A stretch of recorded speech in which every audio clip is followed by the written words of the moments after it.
Eto po mga kababayan, sabi dito, mga Chinese na nagpapanggap na Pilipino nakabili ng lupa sa Palawan. Ayan po. Nakahuli po kasi sila mga kababayan nung mga, ewan ko kung Chinese ito o mga kapwa natin mga Pilipino, yung gumagawa ng mga pekeng dokumento para po etong mga Chinese na ito, mga bossing, makabili ng lupa dito sa ating bayan, sa Pilipinas po. O biruin nyo. At alam nyo po kung saan banda yung mga punterya nilang bilhin?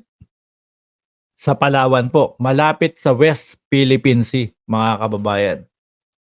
Pakinggan po natin, ano? Membro ng Chinese Mafia na pinaniniwalaang nasa likod ng paglaganap ng mga illegal na dokumento.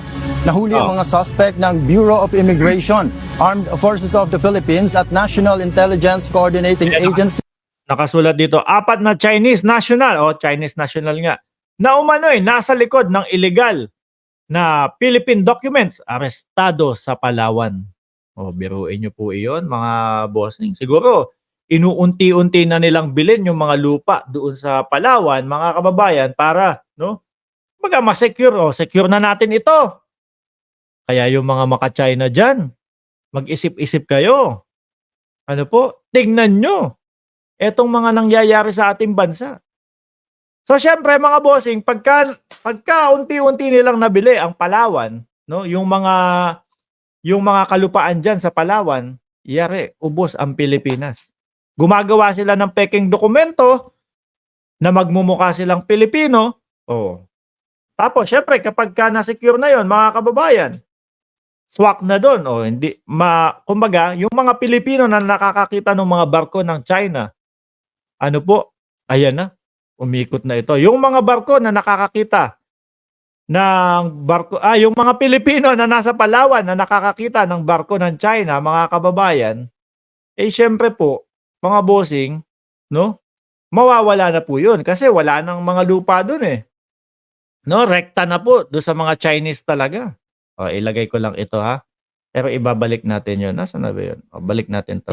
O Kasi Nika sa Palawan. Nakakulong na ang 4 na Chinese national sa pasilidad ng BI sa Bikutan. At tapos po mga kababayan, ano? Tapos po, syempre, puro ano na sila, na halos nasakop na nila yung Palawan sa pagbili ng mga lupa. Wala na. Tapos yung pinaka-boundary ng Palawan, haharangan na nila yun. Magiging pribado na. Kasi kumbaga, okupado na nilang lahat eh. Paalam, Palawan sa Pilipinas. Mabutit mabuti po, ano, mga kababayan, nakikita ng ating gobyerno ito. Kasi po, mga boss, chief, amo, sir, paunti ng paunti, paubos ng paubos ang Pilipinas sa mga ganitong diskarte po, mga kababayan. Tapos maririnig pa natin doon sa ibang mga vloggers na masaya sila. Pinagtatanggol ang China, mga bossing, kasi po, idol nila yung mga politiko na nagtatanggol sa China, mga bossing. Tuloy. nahaharap sa kasong paglabag sa Philippine Immigration Act. Ministro ng Depensa ng Pilipinas kinumpirma na meron silang nahuling mga pekeng Pilipino. Nagpapanggap ang mga Chinese national na sila ay Pilipino gamit ang mga pekeng dokumento upang Biruin nyo yan, ano? Kapag ka naokupa na po nila ang buong Palawan, mga bossing, malamang sa alamang, burado ang Palawan sa Pilipinas. Ano po, kasi pwede na nilang i-restrict yun eh, yung na pumasok po tayo doon. Naku po sir, dapat paalisin na siya dito sa ating bansa. Baka marami pang gawin dito sa atin. Sabi ni Eduardo Custodio, dapat lahat ng inchik, pauwiin ng lahat sa China. Sabi ni Eleuterio Pajarillo. Palawan, Zambales, Cagayan, yun ang paboritong lugar ng mga Chinese dahil tabing dagat at makakalibre sila ng buhangin at panambak sa lumulubog na artificial island ng West Philippine Sea. Lalapag na barko nila dyan, matik yan, lol. Sabi ni paano ko babasahin yan? Luge na yan. Oh. Nakasab na ba ang lahat? Sabi ni Tita Kitty, oh. Ilan na lang ba tayo? kaunti na lang. Baka matunghayan pa natin dito sa live natin na kumbaga maabot natin yung 200,000 subscriber. Ano po? Ilan na ba tayo? Hindi ko nakikita eh. 199,828 mga kababayan ang ating count ngayon ng subscriber. Ilan na lang yan? 72, no?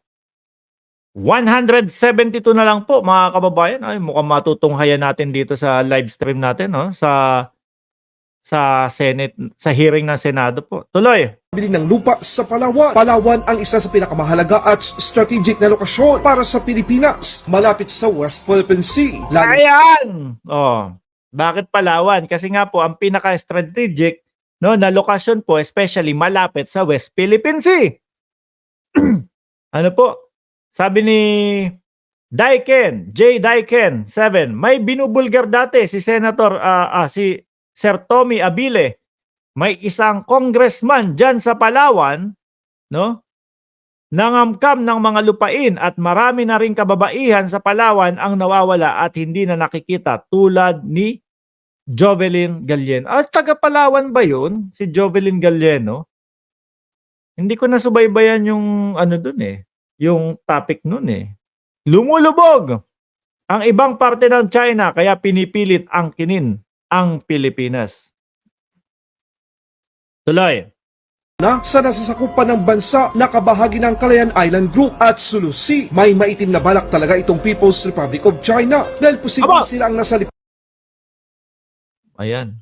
Ang haba pala nito. Vlog pala ito, mga kababayan. Tuloy. likod ng pagpopondo sa mga nagpapanggap na mga Chinese national bilang mga Pilipino sa Palawan para makabili ng lupa at makakuha ng impluensya. Imbis na Yan, si gagalit na ang DND secretary natin, no? Oh. mangamba tayo, magkaisa tayo, natutulan ang illegal na mga gawain ng Wow! Pero po yung iba mga kababayan, dahil nga po idol nila yung mga maka-China, kaya todo po ang tanggol ng mga vloggers na yun. No? Sa mga Chinese, mga kababayan. Ang ewan ko kung hindi nila alam to o talagang may views kasi kapag dito ako kumampi eh. Hindi na po nila inisip, no? Na bahala na yan, ayaw, Palawan, wala naman akong ano dyan eh. Pero po, yung ating mga isisilang na mga susunod na henerasyon o mga susunod na yung mga anak natin, yung mga magiging anak natin, gusto nyo po ba mga kababayan na na anuhin ng China yan? Kumbaga, ano tawag dito? Sila po, habang sila ay namumuhay sa kanilang time, inaalipin sila ng ibang bansa. Ayaw naman po natin mangyari yun. Paano ba naman mga bossing? Ano po? Kung tayo, kaya po tayo nakakapamuhay, mga kababayan, ng malaya, dahil po doon sa ating mga bayani. Ipinagtanggol po tayo. Tapos ngayon naman po, mga kababayan, panahon natin na dapat idinedepend natin, pinagtatanggol natin ang bayang Pilipinas, matatakot tayo sa China. Matatakot tayo doon sa mga bansa na gustong umalipin sa atin. Mga bossing, sabi ni Tina B, sana maimbestigahan yan at bawiin sa mga illegal na Chinese na yan ang nakuha nila. Mga walang hiya talaga. Sabi ni Sir Ed Harry, bawal ang pogo sa China kaya pinapasok sila ni The Punisher dito para sa kanilang criminal activities. Dito po sa Bulacan, naparami na nabili lupa ang mga inchik. Wala nang lupa ang Pilipino, squatter sa sariling bayan. Kaya kailangan talagang mahinto po iyan. Gusto raw nila mag-Mandarin, sabi ni Red. Tuloy. mga Chinese sa West Philippine Sea, ano?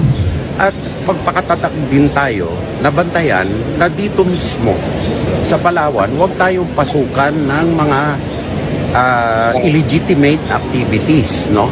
Correct. Lalo na nakahuli kami ng peke na Pilipino na nakabili ng lupa dito. Pero yun yung mga bossing, talagang sila, desidido po silang sakupin ng Pilipinas eh.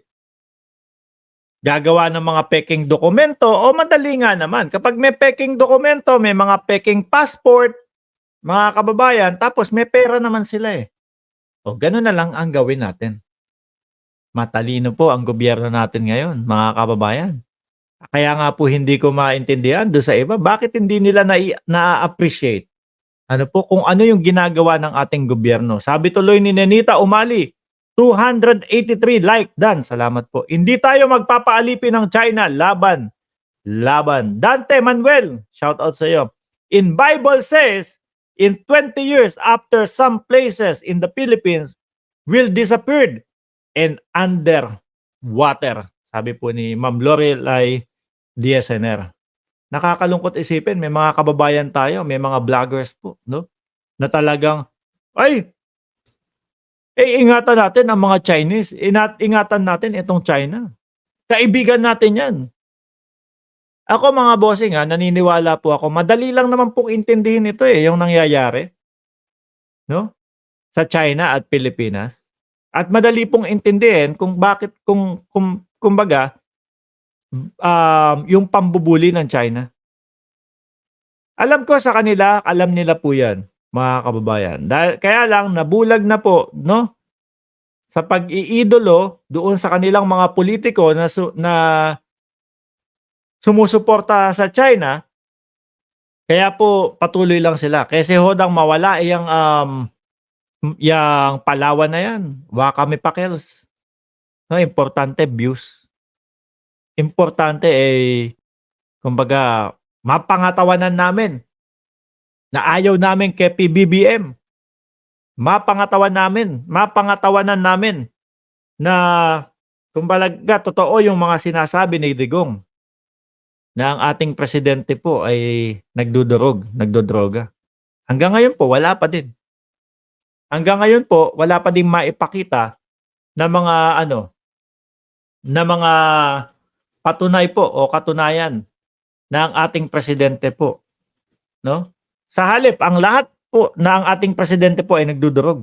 Sa halip po, ang laging naipapakita, mga kababayan, yung mga ginagawa ng ating presidente. Yung tayo po ng ating presidente para sa ating bansa, mga bossing. Eto, biruin mo, yung dati nating mga kalaban, mga boss, yung dati nating talagang kaasaran, kabisitan, kabardagulan dito sa ating channel, yung mga kakamping, ngayon po, nakikita nila at nirerespeto nila ang ating Pangulo dahil po sa pagtindig